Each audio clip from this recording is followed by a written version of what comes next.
তাহলে আমাদের সবচেয়ে বড় পরিচয় বাংলাদেশী না? এটা দিয়েই তো আমাদের মধ্যে ঠাড়া বালাইছে। আমরা যেই ভূখণ্ডে বসবাস করব, সেই ভূখণ্ড কারো বাপের আইনে চলবে না, সেই ভূখণ্ড কারো মায়ের আইনে চলবে না, সেই ভূখণ্ড ভারতের তৈরি সংবিধানে চলবে না, সেই ভূখণ্ড মানুষের আইনে চলবে না। আল ইমারাতুল ইসলামিয়া মানে মুসলমানরা যে ভূখণ্ডে বসবাস করবে সেই ভূখণ্ড চলবে কার বিধানে? না আসতে বলে সেই ভূখণ্ড চলবে কার বিধানে?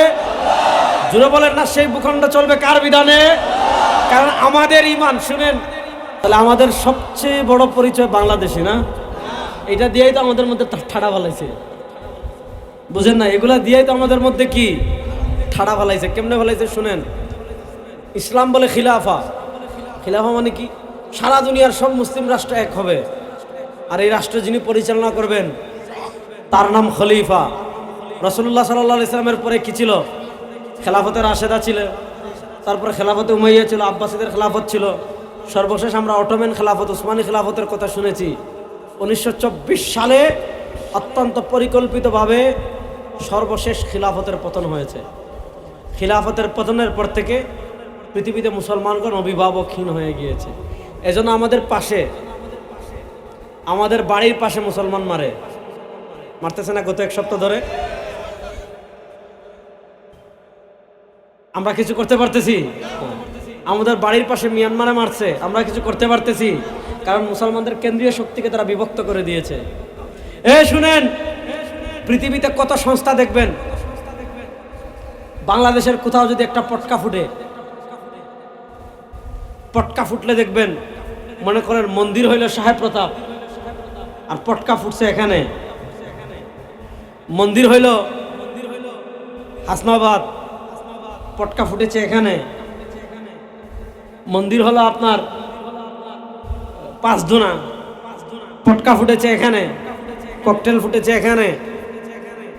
দেখবেন জাতিসংঘ বিবৃতি দিচ্ছে, ভারতীয় দূতাবাস বিবৃতি দিচ্ছে, হিউম্যান রাইটস বিভিন্ন মানবাধিকারের সংস্থাগুলো বিবৃতি দিচ্ছে। কি বিবৃতি? বাংলাদেশের সংখ্যালঘুদের অধিকার নিশ্চিত করতে হবে। আমি আমার এক বক্তৃতায় 2024 সালে সোহরাওয়ার্দী উদ্যানে আমার বক্তৃতায় বলেছিলাম, বাংলাদেশে মায়ের কুলে সন্তান যেমন নিরাপদ, বাংলাদেশের মুসলমানদের কাছে সংখ্যালঘুরা তার চেয়েও বেশি নিরাপদ। প্রশ্ন হলো, বাংলাদেশে একটা ককটেল ফুটলে যাদের সংখ্যালঘুদের অধিকারের জন্য যারা ব্যতিব্যস্ত হয়ে যান, বিবৃতির পর বিবৃতি দেন, মানবাধিকারের কথা বলেন। প্রশ্ন হলো, পশ্চিমবঙ্গে গত এক সপ্তাহ ধরে উগ্রবাদী, হিন্দুত্ববাদী উগ্রবাদী গোষ্ঠী বিজেপি, যেটার প্রধান হলো নরেন্দ্র মোদী, এই গুজরাটের মোদী, যার হাতে মুসলমানদের দাগ আছে না নাই? যুবকরা বলেন, যার হাতে মুসলমানদের রক্তের দাগ আছে না নাই? আপনারা দেখেছেন মুসলমানদের মসজিদ ভেঙে দিচ্ছে বুলডোজার দিয়ে। মুসলমান মসজিদে গিয়েছে নামাজ পড়তে, ইমাম সাহেব নামাজ শুরু করেছেন, সেখানে ঢোল তবলা দিয়ে গান বাজাচ্ছে।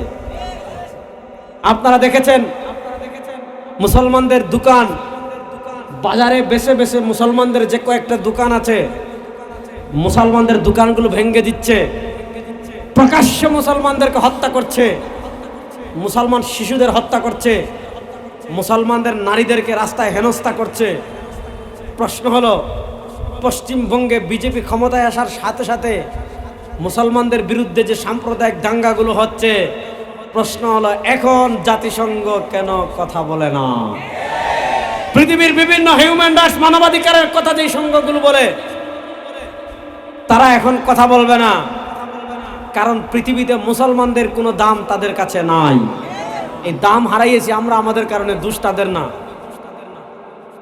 শুনেন, আমি সব সময় বলি, বাংলাদেশ নিয়ে আপনাদের তো চিন্তা করার দরকার নাই। 2024 সালের 5ই আগস্ট আমাদের আপা যখন ওপারে গেলেন, বুঝতে পারতেছেন তো? আচ্ছা, আমাদের আপা যখন ওপারে গেলেন, আপা যাওয়ার পর 5 তারিখ আপা গেলেন, 5 থেকে 8 3 দিন বাংলাদেশে কোনো গভর্নমেন্ট ছিল না। এই 3 দিন আপনারা দেখেছেন বাংলাদেশের মন্দিরগুলোতে যাতে কেউ আক্রমণ না করে, বাংলাদেশের সাম্প্রদায়িক দাঙ্গা তৈরি না করে, বাংলাদেশের ইসলামপন্থী মুসলমানেরা, আমার ইসলামী আন্দোলনের ভাইরা বাংলাদেশের জায়গায় জায়গায় তখন মন্দির পাহারা দিয়েছিল। আমরা সংকটকালে মন্দির পাহারা দেই আর তারা আমাদের মসজিদ ভেঙে দেয়। আমরা মন্দির পাহারা দেই, তারা আমাদের মাদ্রাসা গুড়িয়ে দেয়। আমরা বিপদে মন্দির পাহারা দেই, তারা আমাদের বাইরের ব্যবসা প্রতিষ্ঠান গুড়িয়ে দেয়। সুতরাং জাতিসংঘের মানবাধিকারের গল্প শোনাতে বাংলাদেশে আসবেন না। সংখ্যালঘুদের অধিকারের গল্প নিয়ে বাংলাদেশে আসবেন না। প্রকৃত সংখ্যালঘুদের অধিকার যদি প্রতিষ্ঠা করতে চান, প্রকৃত মানবাধিকার যদি প্রতিষ্ঠা করতে চান, ওই পৃথিবীর সর্বনিকৃষ্ট রাষ্ট্র ভারতের গরুর মুখ খাওয়া মানুষদের কাছে যান। বাংলাদেশে আপনাদের কোনো কাজ নয়। বাংলাদেশে আপনাদের কোনো কাজ নেই।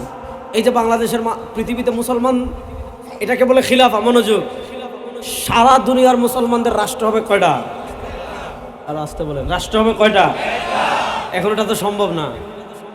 আপনি চাইলেই বাংলাদেশ পাকিস্তানকে এক করতে পারবেন না, পাকিস্তান আফগানিস্তানকে এক করতে পারবেন না, আফগানিস্তান উজবেকিস্তানকে এক করতে পারবেন না, মালয়েশিয়া সিঙ্গাপুরকে এক করতে পারবেন না, Saudi Arab, Dubai, Qatar, Kuwait, Bahrain, Iraq, Iran, Jordan, মিশর, এই যে রাষ্ট্রগুলো আছে আপনি চাইলে এক করতে পারবেন না। এজন্য আমরা বলি আল ইমারা, এজন্য আমরা বলি কি আল, আবার এই শব্দগুলো শিখেন, সমস্যা তো নাই। এজন্য আমরা বলি ইমারা। আপনারা দেখেছেন অনেকে আমাদেরকে টিটকারি মারে, হুজুর আপনারা কি করেছেন? পৃথিবীতে একমাত্র ইমারা আছে এখন কোথায়? আফগানিস্তানে। পৃথিবীর একমাত্র ইমারা আছে কোথায়? সেটা কারা করেছে? আমাদের ভাইরা করেছে, আর কেউ পারে নাই। আল ইমারাতুল ইসলামী, আল ইমারা মানে কি? আমরা যে ভূখণ্ডে থাকব, আমরা যেই ভূখণ্ডে বসবাস করব, সেই ভূখণ্ড কারো বাপের আইনে চলবে না, সেই ভূখণ্ড কারো মায়ের আইনে চলবে না, সেই ভূখণ্ড ভারতের তৈরি সংবিধানে চলবে না, সেই ভূখণ্ড মানুষের আইনে চলবে না। আল ইমারাতুল ইসলামিয়া মানে মুসলমানরা যে ভূখণ্ডে বসবাস করবে সেই ভূখণ্ড চলবে কার বিধানে? না রাস্তে বলে, সেই ভূখণ্ড চলবে কার বিধানে? জুড়ে বলেন না, সেই ভূখণ্ড চলবে কার বিধানে? কারণ আমাদের ইমান, শুনেন, আপনি বড় পীর হইছেন, হ্যাঁ, আমাদের দেশে আমরা বড় পীর কারে মনে করি? চেয়ারে বসে থাকবে। দাঁড়ান, চেয়ারে বসা তো হারাম না, সমস্যা কি? বসুক। চেয়ারে বসা কি হারাম? হারাম না। উনি চেয়ারে বসে থাকবে, ডানেও থাকাবে না, বামেও থাকাবে না, সামনেও থাকাবে না, পিছনেও তাকাবে না। হযরতজি বসে আছেন, পিছনে কুলবালিশ, সামনে দুইটা কুলবালিশ, 2 খাদিম হাত টিপে, 2 খাদিম পা টিপে, 2 খাদিম মাথা টিপে। মুরিদরা আসে, দয়াল বাবা দস্তগীর ফু দেন, ছু। কেউ গরু হাদিয়া দে, কেউ মুরগি হাদিয়া দে, কেউ টাকা হাদিয়া দে।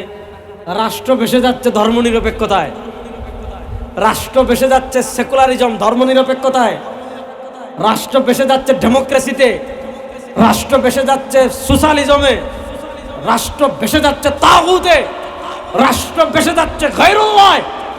আল্লাহর জমিনে ধর্মনিরপেক্ষতা চলবে, আল্লাহর জমিনে সমাজতন্ত্র চলবে, আল্লাহর জমিনে ভারতের তৈরি আইন চলবে, আল্লাহর জমিনে আমেরিকার তৈরি আইন চলবে, আল্লাহর জমিনে মানুষের তৈরি আইন চলবে, আল্লাহর জমিনে আল্লাহর বিরুদ্ধে আইন হবে, আল্লাহর জমিনে মুস্তাফার আদর্শের বিরুদ্ধে আইন হবে, আল্লাহর জমিনে আমার নবীর আদর্শ বুলন্দিত হবে। আর আপনি বড় চেয়ারে বসে পিয়াকি করবেন, এগুলোর বিরুদ্ধে কথা বলবেন না। আপনার চেয়ে বড় ভণ্ড আল্লাহর জমিনে আর কেউ নয়।